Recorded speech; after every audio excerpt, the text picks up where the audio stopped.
যে 10 ধরনের লোককে এড়িয়ে চলবেন। যারা কেবল নিজের প্রয়োজনে আপনার সঙ্গে যোগাযোগ করে।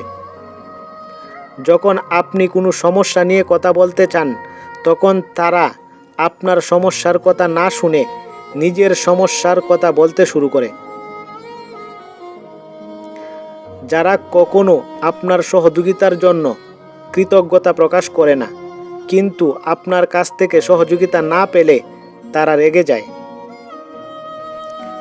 যখন তাদের কোনো অপশন থাকে না, তখনই কেবল আপনার সঙ্গে তারা সময় কাটায়।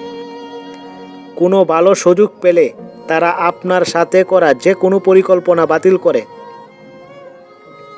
তারা কখনো নিজের ভুল স্বীকার করে না, নিজের কোনো ভুলের দায়িত্ব নেয় না এবং কোনো সমালোচনা গ্রহণ করতে পারে না।